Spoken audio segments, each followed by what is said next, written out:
Hi, I'm Mandi Feely Swain, and this is another episode of Origination Boost podcast. And my guest today is Mr. Lane Lowry, my good friend and our national sales manager at Premier Mortgage Resources and loan officer extraordinaire and all things. Yes. That's a lot. That's a lot. Yeah. Do you feel like that this morning? Guy. Usually it's just that guy. This is No, good. you don't really care about titles.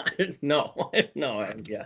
So I asked Lane to be on because he's not only been a top producer, he's recruited awesome talent to Premier and knows all aspects of sales, but you kind of you take a really organic approach to sales. You are very personalized in your messaging to people, your high database touch, you customize like little gifts to make people remember you in your marketing. I mean, how do you do all that and like remember all of the things about the people? I think that that's a unique gift.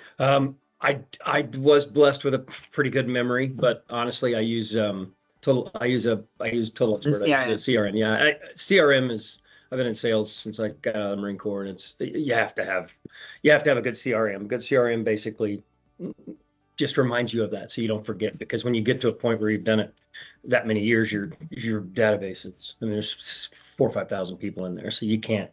Yeah. You can't do that manually. Yeah. The reminders are helpful, right? Oh, yeah. Having a system and a process. And a kind of a calendar blocking. I kind of know when I'm doing all of the things that I need to do. Yeah, well, he was just looking at his calendar saying, Mandi, I have a hard stop at this time because right. I have to go. So let's talk about that because you color code your calendar. I mean, you're very strategic on that. Yes. Yeah, I probably learned that in the Marine Corps, the kind of mission plan kind of thing. Always have a plan and write it down. And I block out at least a couple of times a day for something. There's probably 5 different things I do regularly every week, and I do them at a specific time. So talk to me about this. I always reach out to realtors. I have that about every other Friday, and I kind of. Depending on the realtor, sometimes it's once a week, sometimes it's every other week, sometimes it's never, depending on the realtor. But I also have Total Expert, obviously, which are my calls, and I usually do those Tuesday, Wednesday, Thursday afternoon. The bulk of them on Wednesday afternoon.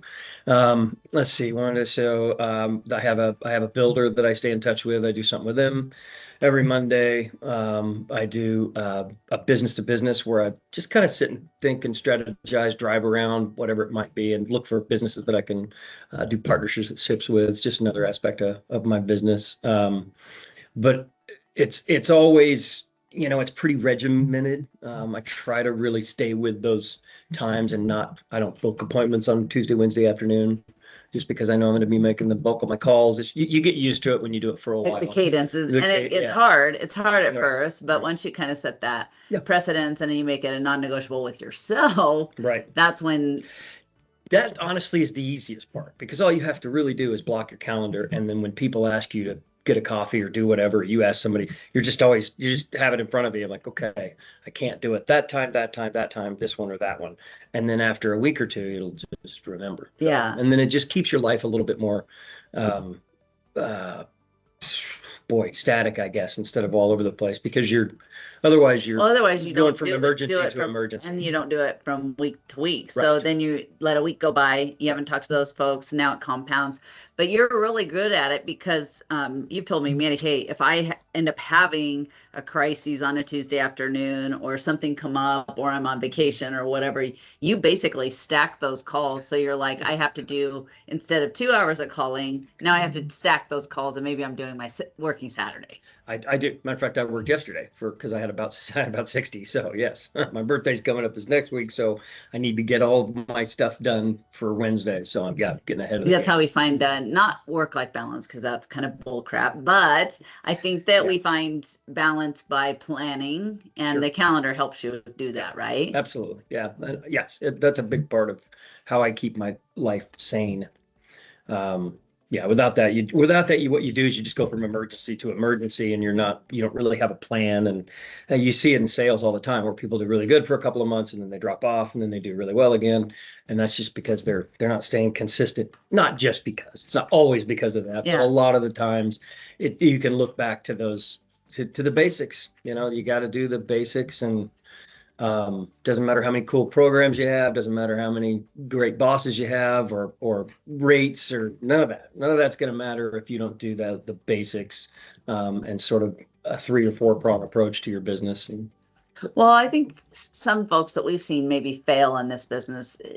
It isn't a lack of intelligence or knowledge of loans. It's lack of marketing. I think sometimes they don't want to. They've been getting phone calls right now. Well, I thought I turned everything off. So what I've seen is they don't know how to market. So what is your suggestion for like people that have never done this business, that want to get started? They have no idea what, how to market. They come out of maybe a 9-to-5 job. I mean, if everybody knows how to market, you're probably overthinking it. Marketing is very simply getting yourself out there in one form or another, in one medium or another, in some way. Not marketing is sitting in your office and studying marketing, or that's not marketing. Yeah. That's just learning how to. You're going to have to actually do the marketing. It's the old door analogy. You could sit and stare at a door for hours and hours and wonder how to walk through it. And, should I duck, or should I go right foot or left foot first? Or what do I do when I get in there? Which side do I look at? And, how do I get through the door? Do I go backwards or forward? You could study a door for 2 hours. Just go through the flip it door and just get through the door. You might hit your head, then duck next time. It's a learning process. You got to do the stuff. I've seen people spend 2 days on trying to design a flyer. Yeah. Nobody's looking at your flyer that hard. It doesn't matter. Just send a flyer out. Yeah. Get in front of people. Do as much as you can. At least in my opinion, especially when you're first starting out, I think it's really important to be in front of groups of people as often as you can, because that's where, if you get into this business, you've got to be moderately good at sales, meaning you're moderately good at presenting yourself to people and engaging with them. You like people to do this. Yeah, you got to be able to, at least, if you're scared to call your cousin or your Aunt Bethy about a loan, you should probably find a different business, because that's the low-hanging fruit. That's people so you can't be afraid to talk to strangers and get yourself out there, and you just look for any opportunity. I think people, they everything's a 3 or 4 prong approach, in my opinion. You get stuck on one little thing, and this is the stuff I need to do, and you forget just to mention that you do loans. Yeah. Just every day, all day, to people, wherever they are. Make it an easy conversation. Learn to turn the conversation from what a nice day to guess what I do. Yeah. And that's not hard. Right. You can learn to do that pretty quick. And the more people you tell, the more people you talk to, the more people you get in front of, the better off you're going to be. Yeah. I mean, how many people do you think Ella should be talking to on a daily about loans? I mean, because you're a top performer. I know for our team, we have to talk to a lot of humans in order to close transactions. I probably start off too, right? Yeah. Oh yeah. So if I had everything in there, the team and I probably call 140 people a week.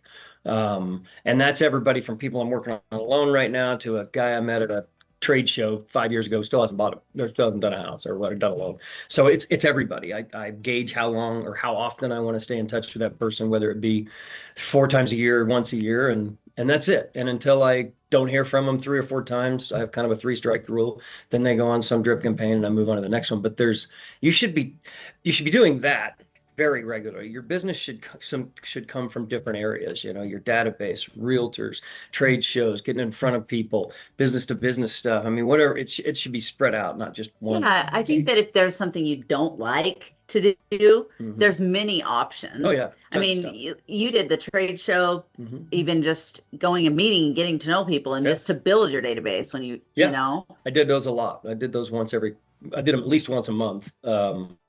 Yeah, and it helped build up the database and just get you in front of people. And again, there were 2,000 or 3,000 people that walked through that. I didn't care if it was a dog show or a frisbee show or what. It didn't matter. Everybody can buy a house. So for the most part, so if they're 18 and have a job. If they're 18 and have a job and not dead yet. Yeah. Yeah. Anybody else? So you just implemented the lending lounge. So let's talk about that. That's kind of a new thing, right? Because it's to like. I mean, I've been at this a long time, and I think sometimes those of us that have been at it a long time don't try new things. Yeah. But you were like, I had mentioned that to you. I was like, I think you'd be really good at this, and of course, you crushed it. Yeah, So talk about that. It's actually our buddy JC's idea. She started it with coffee in Twin Falls, and she had bragged about it a bunch, how had well it done. So we tried it, had well it had gone, excuse me. So we tried it here with booze. So we do a happy hour lending lounge 3 to 5 once a month, every second Wednesday, and it's been great. And I've just really followed her advice. We invite everybody. I don't care in any way, shape, or industry. form. It doesn't really Well, matter. in any industry around real estate. So I don't care if you're a roofer or a landscaper, a real estate agent, title person, insurance, real estate attorney, whatever. And we've had any number of those kinds of people there, builders and developers, and you name it. We've had a ton of different people there doing stuff who are just related to the industry adjacent. They want to network with each other. That's it. And that's all it is. And I talk for 10 or 15 minutes about rates or whatever's going on in the world. And then it's just left open. I do a needs and wants. Thank you. Needs and wants. Yeah. No, needs and halves. There we go. Yeah, needs and halves. Yeah. Doing needs and halves where each person gets to say, hey, I'm Lane Lowry. I do mortgage loans, and I have a new product with whatever, and I'm looking for somebody to help me do whatever, and that's it. And it goes around the room, and sometimes we have 10 people there, and sometimes we have 40 and 35, 40. It's been great. Yeah, it's been really good, and we're going to continue to do it. Probably, I think we'll just continue to do it. Well, I think the key there is just that you have to be out and about seeing human beings. 100%. You cannot find them behind your computer. No, very rarely do people walk into your office and say, I need a loan. That is extremely rare. So you really got to get out. And that's the thing. It's that you can't sit all day and wonder what to do next. Just go do something. It's not hard to find groups of people. We are huddled masses. We tend to kind of like to go to groups of stuff. So it's just not hard. I used to tell a guy to just go work at a bar or a gas station, or not a gas station, excuse me, a bar or a restaurant, excuse me. Yeah. And he did. He used to just go sit and work there. And he thanked me because I was working in my office, and I would meet people, and the bartender or the waitress or somebody. He goes, I kept meeting people that were interested. So you just got to get out. Can't sit and wait.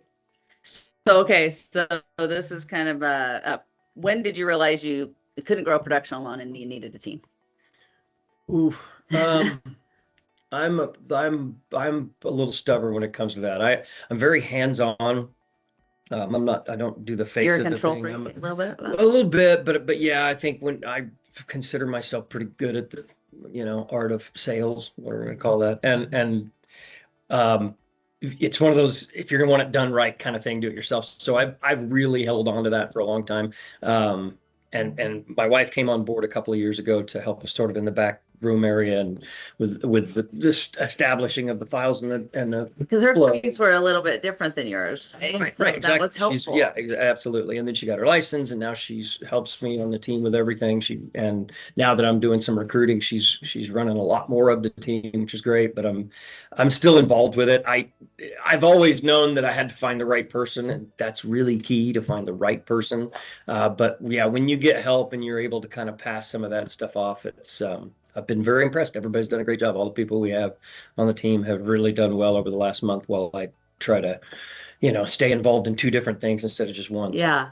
Well, it does get tricky that way, but I think you have to market different too when you add a team to your referral partners, so that they have trust and faith in your teammates, right? Oh, yeah. At least that's what I found when I was building my team, is that I had to kind of change, and I lost some partners along the way because they just wanted me all the time, email, text, phone. And if I wasn't readily available anymore because I was either building the team, marketing new referral partners, talking to customers, whatever it was, it didn't work. So I do think that you should have to shift your marketing from I'm individually marketing myself to I'm marketing my team, and why that's beneficial, right? I mean, if I'm at a doctor appointment, things still happen, things still go, absolutely, right? And I think that is the benefit of the team. I think I started doing that a while back, especially when I think having a team Lane, team whatever it is, team Mandi, that in and of itself sort of tells people, okay, you got a whole team, and getting those people involved early to communicate with your clients, so they're used to not just talking to you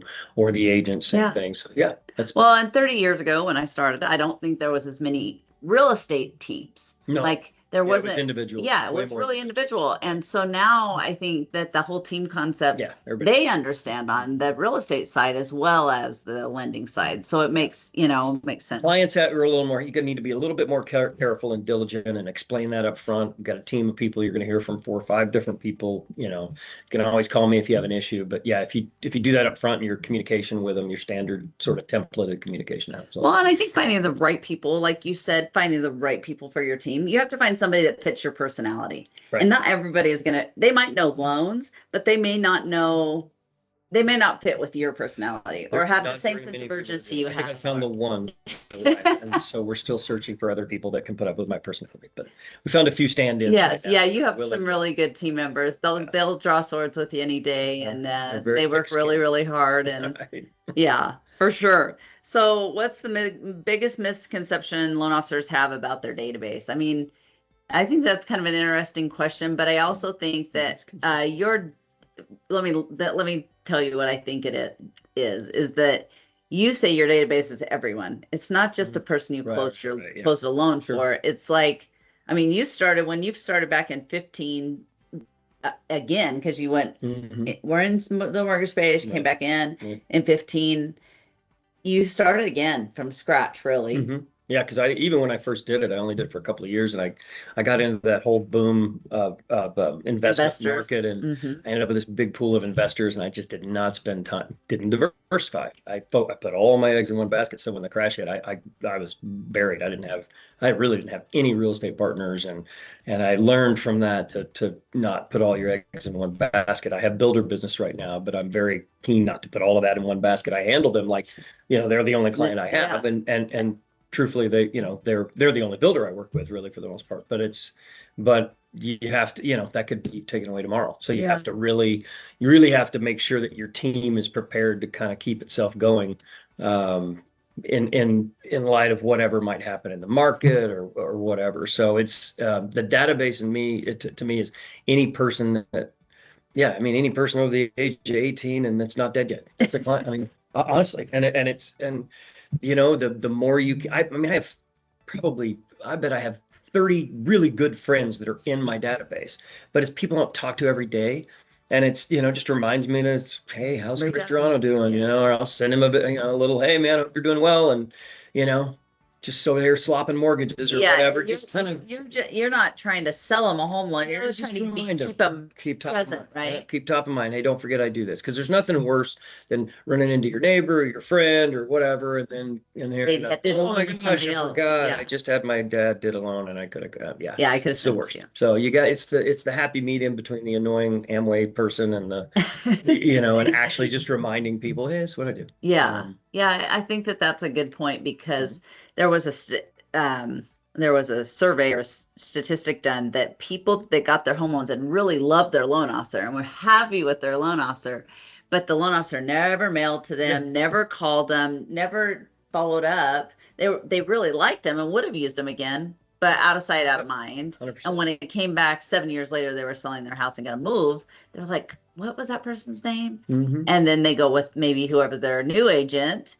refers them to. Yeah, I mean, it's that, and people. I've met people. I remember there were guys I met at that trade show that I talked to for 4, 5, 6 years before they finally did a loan, and just talk to them every couple of years and see how they're doing, and they remembered me, and when they were ready, they were either calling me or I was catching them at the right time. But it does, that kind of stuff makes a big difference. And you said look through your phone. Look through your phone. Look through your social media. Facebook people you used to work with. I mean, anything is any way you can get people. Anything is a database. You don't have to have only done a loan with them or talked to them about loans or whatever. It's anybody. Yeah, and so if you're new and you're like, oh my gosh, I only have 50 friends on my mail list, then you don't. You have a lot more friends. Oh yeah. Most people have at least 300 or 400 people that they could build a database on. And I mail mine monthly. I spend money on marketing to mail my database monthly. You really spend a high concentration of calling those people. How many times a year are you talking to people? It depends on the person. At least once, or at least twice, I should say. Every 6 months, almost everybody. But it depends, if there's somebody that's I feel like warrants a little bit tighter communication because we're watching a raid or something like Yeah, that. they're possible refinance, or It just they are means that. saying, hey, my lease is up in, Right.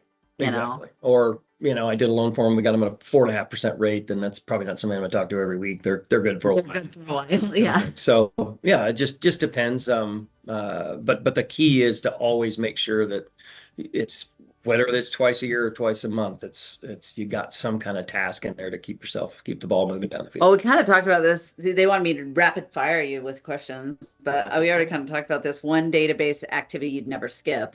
And I think you don't skip Oh yeah, any of it.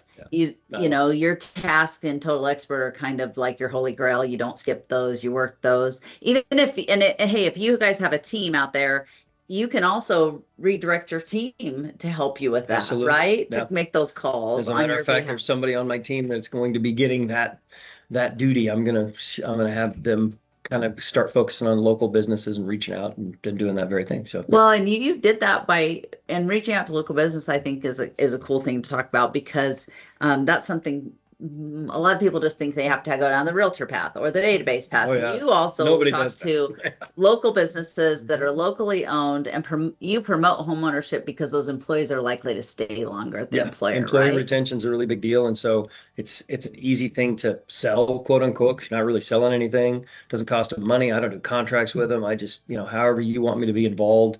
If you want me to, you reach out to their HR department, or how it depends. It depends. This is like it's the same thing as business sales always was. You're always looking for an in, right? So first thing I look when people apply for a loan, you're where like, they work, hey, where do you It's work? like, oh, a local plumbing company. All right, well, there you go, right? Cool. Get the loan done, do a good job, then hit them up for that afterwards. And then you go in and you offer your services just to either teach classes, credit repair. I'm as involved as they want me to be, or disassociated as they want. Like there are companies, some of the bigger ones are like, we don't do any of that. I'll put you up on our board and on our website, and there you go. And that's great, man. I get stuff out of that. Or it's, if you could come in every 6 months and do a quick little class on building credit or owning a home or whatever it might be. Or even just at the lunch hour. I know you had a bigger referral partner, and you just sit there kind of during their lunch hour, and then they let people know you were there, and they could come talk to you about whatever they needed. Put a sign up and set there, and that's a good example of I did that for a while. We did that. I did that 4 or 5 times, and I just never got anything out of it because they didn't want me going over and talking to people, so I just sat there. Yeah, and that's another thing. You'll do stuff, and you'll realize, all right, this is not the ROI is not. Right. This isn't giving me anything, so I'm still a partner with that company, but I don't do that anymore. Right. And you'll start to realize the things that work and don't work, and they'll be different for every person. But the partnerships are big.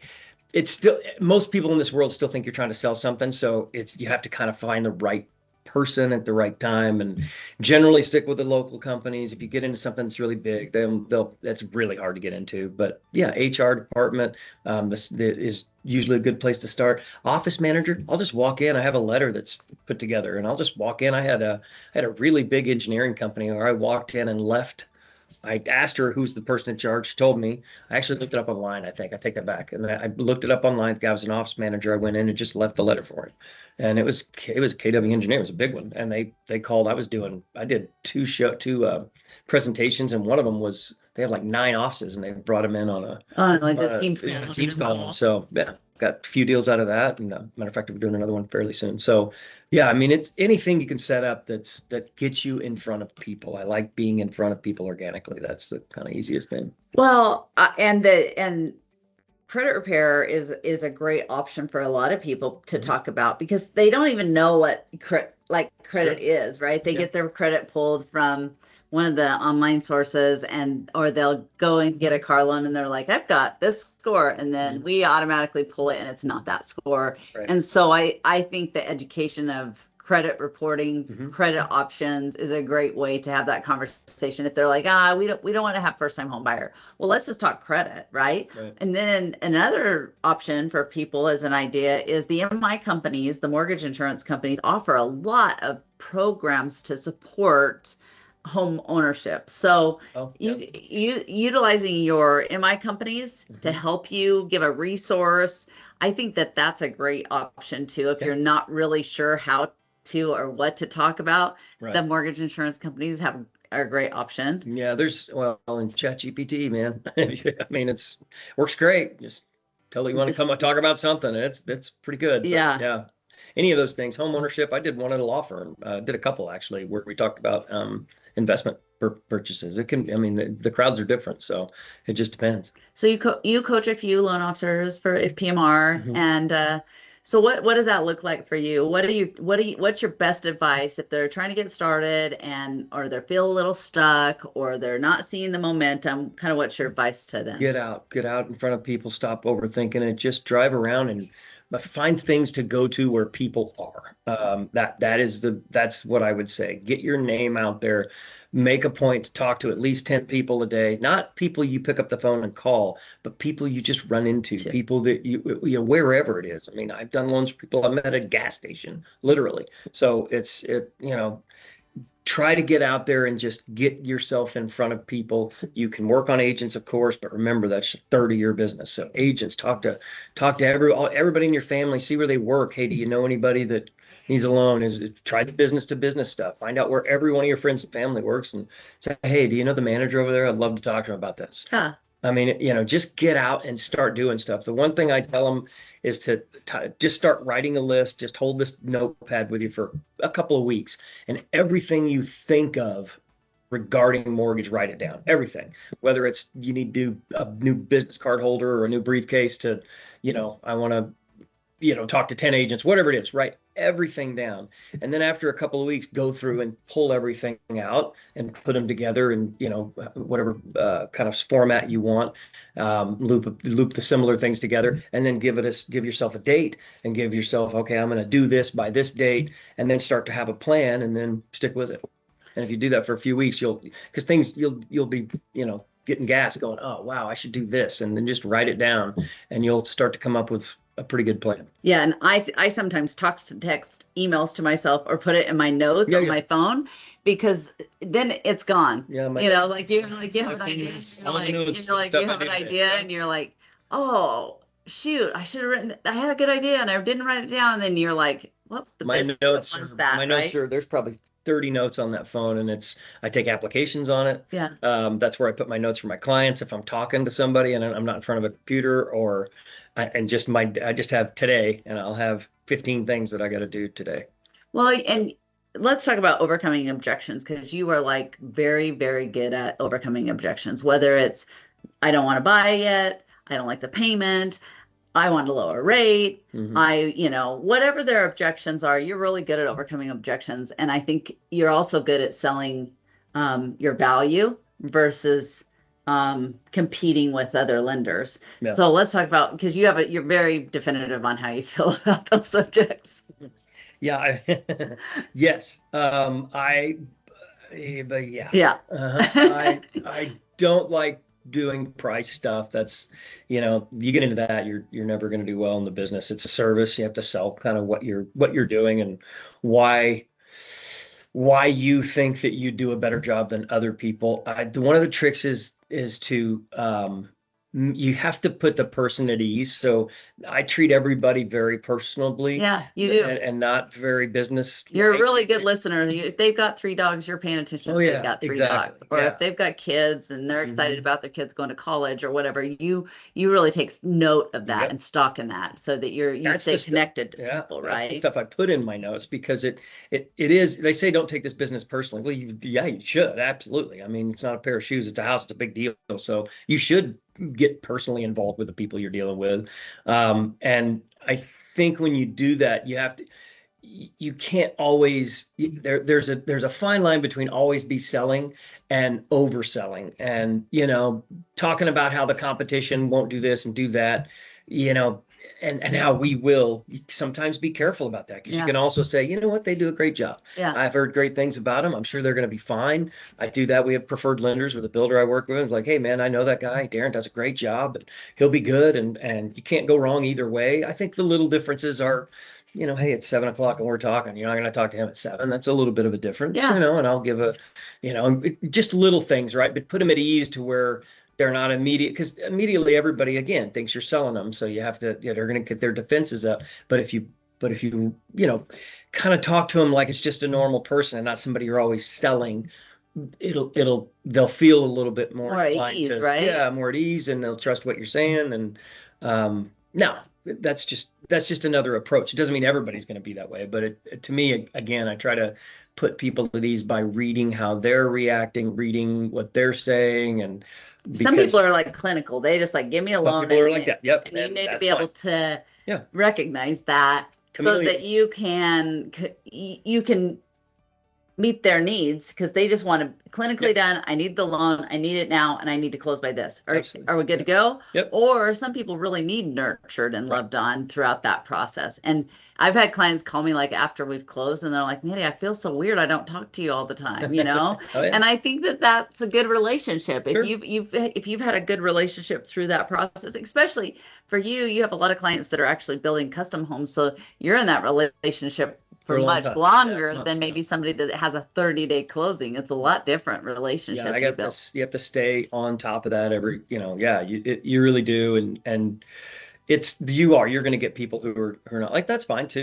You become a chameleon, and I'm way more business oriented and probably on a little bit higher level professionalism when I'm talking to people like that. That's fine. And the other ones that But being able to read the room. you got to read the room, man. Yeah, if I get a vet on the phone, I immediately am going to talk to them like a veteran because I'm a veteran, and Yeah. it puts You people at had ease. very rigorous, right? Yeah. You guys went through that Right. together, right? And And Jenny, when she gets single mom on, you know what I mean? She knows how to talk single mom talk. I mean, it's again, you have to commiserate with these people. You have to find points where your rivers join together and kind of create one conversation. And if you can do that, then you do well. The other thing you have to realize in this business is you have to get a number of no's before you get a yes. oh yeah, And that's you good. have to learn to move on. Sometimes you move on. Hey man, that's my no. I'm closer. I'm one closer. Cool. You can't just spin your wheels and spin your wheels and spin your wheels. And if you got somebody that's just running you through the ringer and they're not very nice and you're spending all kinds Let of it times go. on it, let it go. Let them Chances go. are they're probably going to ditch at the very end Yeah, anyway. yeah. And it's a pipeline problem. I know that sounds a little bit condescending, but it is. The more you have in your pipeline, the less you're going to care about that. And you have to learn. They all sting, I'd say, even the ones Sure. that leave you sting. Nobody likes But losing. I think that you're right. I think that those clients that are so high maintenance and Mhm. you're probably not best suited for them. I'm not best suited No. for certain people, right? It's just a personality kind Yep. of thing, right? And that if they're really hard clients, Mhm. sometimes releasing them to the universe to find somebody else Yep. that can meet their needs is your best Yeah. thing for your business, Just right? remember, it takes a lot of no's to get the yeses, and it's just sometimes you're not going to win. Sometimes it's not going to happen. Don't beat yourself up. Move on to the next one. Try as best you can, and learn from your mistakes and You learn can't from stop other at one people. no. No, you can't stop at one no. No, absolutely not. You have to consider the no's compounding, but consider that in the fact that you're going to get yeses too. So you have to make certain number of ups. You have to have the ups, you have to have the reps to get the no's, to get Yep. the yeses in the mix, right? 100%, yeah. So if you get 9 no's and 1 yes, you still got a yes today. Yeah. And so if you stopped at 9 and it was all no's and then your yes is coming, I just think that sometimes we stop too soon. Sure. You got it. You feel beat up, you Right. feel like exhausted from the no's and the yes is coming, but you just quit too soon. Not being personable and attached in your business does not mean you have to take it personally. Yeah. You do when you sell like I do, it's on a very personal level. So it's always going to sting probably a little bit more than people who just don't and sort of do a very rigid, a little bit chillier kind of interaction. Then they probably don't care as much. I don't know, but yeah, you got to learn to, it's goldfish. Be a goldfish, just like a quarterback. A good quarterback is going to make a horrible play and an interception. How well does he Next play, perform? Alan Stein, we got to see him last week, and that's what he said. Next play, and how do you do that next play when you get a no? How do you rally yourself to go get the next yes? And I think that to your point, does it sting? Yes, but you oversell if you don't have a pipeline. I think that if it's your one loan you've got going that month, you're probably overselling. Yeah, scared bets are never good. I used to live in Nevada, and yeah, you never bet scared, man. You never bet your last rent check because it's not a good idea. So when you're grasping onto every deal you can because your pipeline is just so low and you Lean, have it yeah. lean, and you're going to do that in the beginning. Obviously, you're not going to walk into 10 deals, so that's just part of it. But when you're squeezing that, you're just going to squeeze it. They're going to feel it. They're going to They know feel it. They're going to feel scarcity. pressured. Yeah.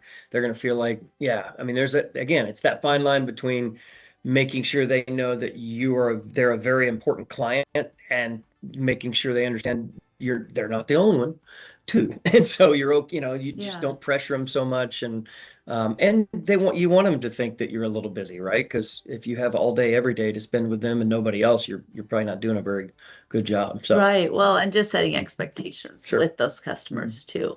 And you do an exceptional job at that. And you pick up your phone. I do pick up my phone. Yeah, that's a big one. You gotta our entire team is built on speed and not spending. I mean, it is extremely rare I don't answer the phone, and even if I don't, I'm calling back very, Yeah. very quickly. I mean, obviously I'm not perfect, but yeah, that's what the little note things. If I'm in middle of three different things, I will literally text them. I'm in the middle of three different things. Give me 20 minutes. I'll put it on my calendar. I'll do whatever to make sure I don't forget. And it's a big deal because if somebody sends you an email at 8:30 in the morning and you don't get back to them until 5 at night, that to me that's no bueno. Well, yeah. Well, Because and what does it say to that person about how important they are Right. to your business? And it doesn't right? matter who they are. It doesn't matter if it's somebody you've already done a loan for. It doesn't matter who it is. If somebody's pissed off, they're going to tell 10 people. If somebody's happy, they're going to tell two. I mean, it's just how it works. How it works. You Yeah. know, when you're angry, you remember stuff like, yeah, I never used that Premier Mortgage guy because he never got back to me after I closed the house and I just wanted to know where to send my whatever. You Yeah. know what I mean? You can't do that. Right. As annoying as it sometimes can be, that's the whole point. That's what we get paid for. Customer service is for the life of the loan, not just the That's closing. exactly right. Yeah. Yeah. Well, this was awesome. And my good friend, Mr. Lowry, came in. He said, "Oh my gosh, it's early, man. Do you do this every early morning on Mondays?" I said, "Yep, every Monday." So anyways, if you're watching this on a Tuesday, we did it on a Monday. But anyways, you're my friend. Thank you, Appreciate it. buddy.